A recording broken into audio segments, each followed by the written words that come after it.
Sains merupakan kajian ataupun pengetahuan ilmu melalui pengamatan dan juga eksperimen. Melalui sains, manusia dapat berkembang dan menghasilkan satu revolusi yang besar terhadap diri mereka dan juga terhadap dunia. Sains merakumi ilmu biologi, fizik dan juga kimia.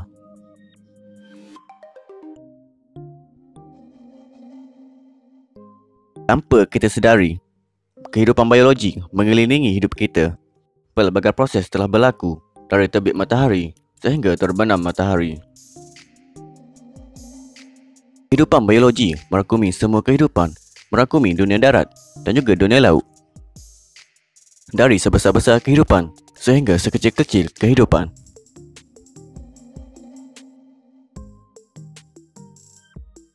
Mereka saling berinteraksi antara satu sama lain dan wujud organisasi-organisasi dalam kehidupan mereka. Wujud juga persaingan antara mereka bagi mendapatkan tempat, makanan dan juga perlindungan. Tetapi, pernahkah kita terfikir, adakah kehadiran mereka memberi kebaikan kepada kita? Pernahkah kita terfikir bagaimana dan bilakah dunia ini bermula? Pernahkah kita terfikir bagaimana semua kehidupan di dunia ini boleh berhubung? Kaitan antara kita dengan dunia mikroorganisma dan juga dunia haiwan.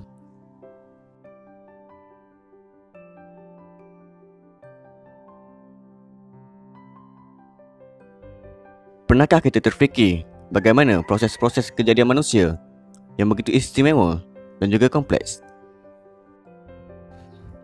Pernahkah kita terfikir mengapa kita dapat berjalan, berlari dan melakukan aktiviti dengan menggunakan pergerakan?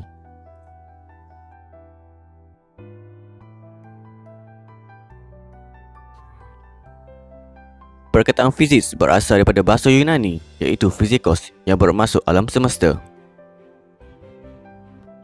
Penyelidikan tentang fenomena-fenomena alam telah mendorong manusia mencipta pelbagai bahan dan alat yang baru untuk meningkatkan keselesaan manusia. Pada asasnya, fizik merupakan kajian untuk mencari jawapan kepada persoalan-persoalan mengapa dan bagaimana tentang fenomena alam dan kejadian kehidupan harian. Kebanyakan fenomena alam dan kejadian kehidupan harian dapat diterangkan dengan konsep fizik. Kini, hukum-hukum fizik telah merakumi skup yang sangat luas dan berjaya diaplikasikan dalam pelbagai teknologi kerana fokus fizik kepada asas sebenar bagaimana alam semula jadi berfungsi. Kini, hukum-hukum fizik telah merakumi skup yang sangat luas dan berjaya diaplikasikan dalam pelbagai teknologi.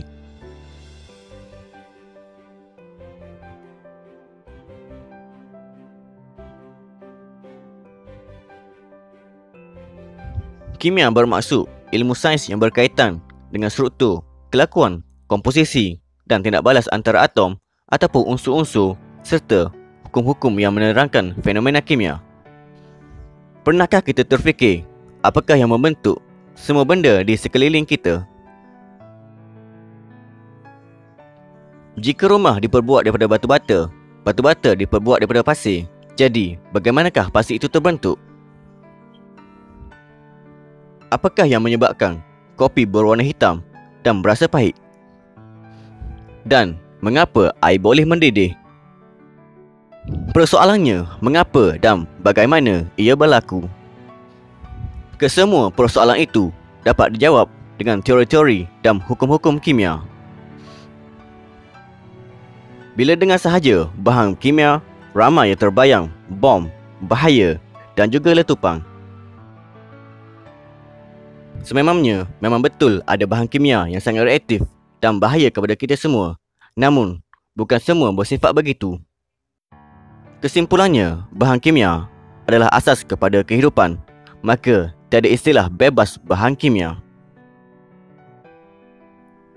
Tetapi, perkembangan dalam bidang sains dan juga teknologi menghasilkan banyak inovasi yang tidak masuk akal dan di luar pemikiran manusia normal.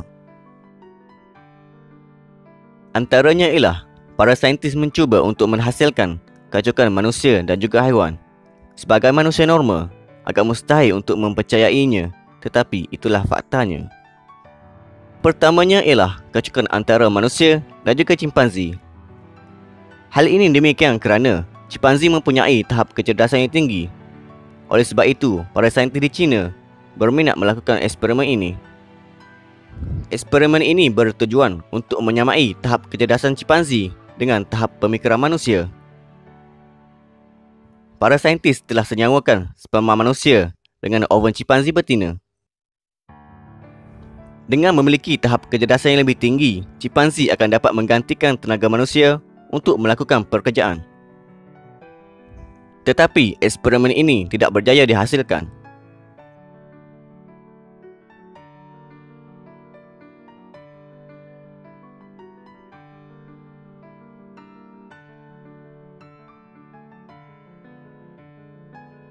Saintis daripada Jepun iaitu Hiro Nakauchi telah melakukan kacukan antara manusia dan juga khinzir.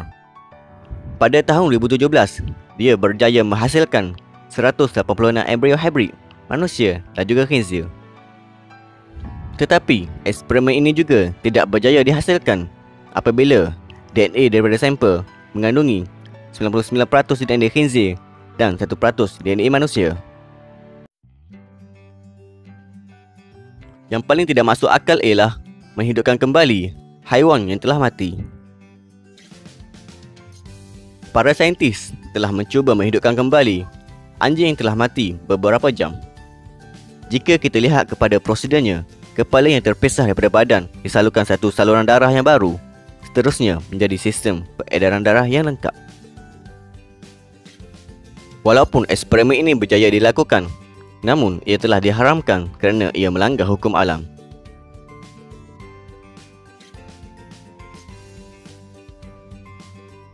Perkembangan dalam bidang fizik telah menghasilkan penciptaan Large Hadron Collider LHC di Switzerland pada tahun 1997. Large Hadron Collider dibina oleh European Organization for Nuclear Research. Large Hadron Collider ialah mesin yang terbesar di dunia dan dibina sepanjang 27 km bagi menghasilkan tenaga. Tetapi teknologi ini mengakibatkan ketakutan dalam kalangan penduduk dan disalahkan menjadi asbab berlakunya gempa bumi dan menarik asteroid terhadap bumi. Large Hadron Collider juga dituduh dapat menghasilkan luhur hitam ataupun black hole. Walau bagaimanapun, projek Large Hadron Collider adalah selamat dan disambung pada tahun 2008.